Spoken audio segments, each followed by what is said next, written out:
Dengue में सबसे ज़्यादा लोग डरते हैं प्लेटलेट काउंट से, लेकिन असली डर कुछ और होता है और जब तक पता चलता है काफ़ी देर हो चुकी होती है और उसका नाम है प्लाज्मा लीकेज। प्लाज्मा लीकेज मतलब ब्लड वेसल से प्लाज्मा लीक होना। सीवियर डेंगू की सबसे important complication.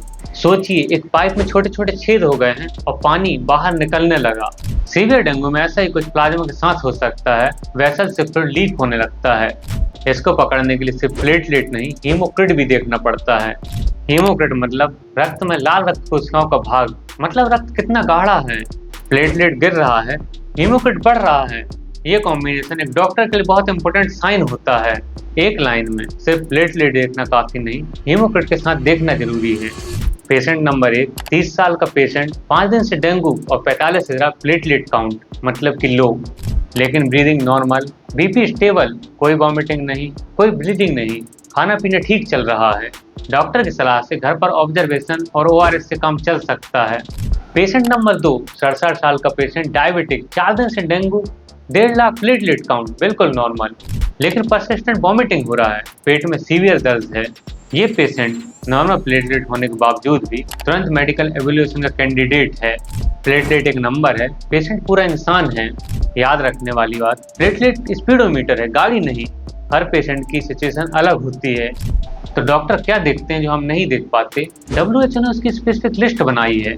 Persistent vomiting, bleeding, nose, gums या ब्रशिंग, पेट में बहुत तेज दर्द, कंफ्यूजन या रेस्टलेसनेस, लीवर का साइज बढ़ना या खाना पीना बिल्कुल ना हो पाना, ये साइन दिखें तो प्लेटलेट चाहे नॉर्मल हो, इवेल्युएट कराना जरूरी हो सकता है। ये साइन न दिखें तो प्लेटलेट चाहे लो हो, डॉक्टर की सलाह पर घर पर मॉनिटरिंग पॉसिबल है। ये लिस्ट जरूरी है, सेव कर लीजिए ताकि इमरजेंसी में तुरंत याद आए।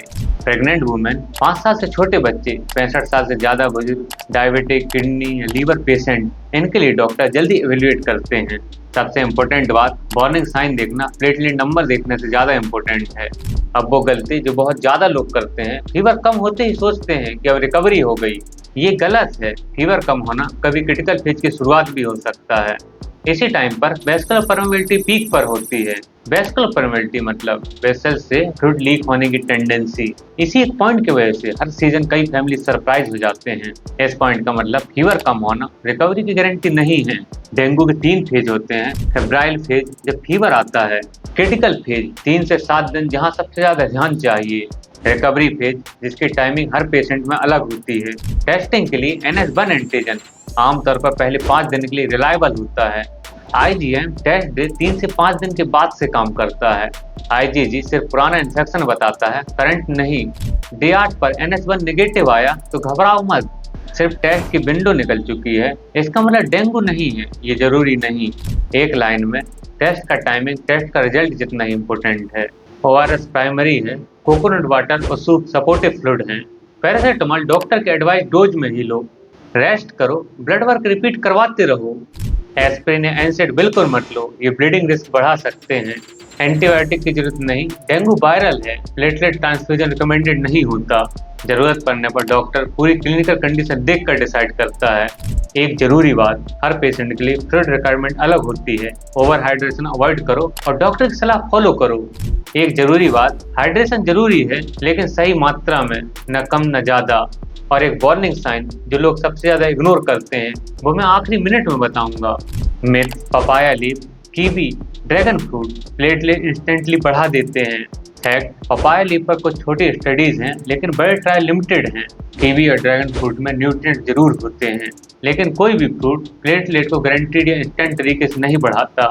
ये फूड्स कॉम्प्लीमेंट्री हो सकते हैं लेकिन प्राइमरी ट्रीटमेंट नहीं। फ्रूट्स, रेस्ट और मॉनिटरिंग ही प्राइमरी है।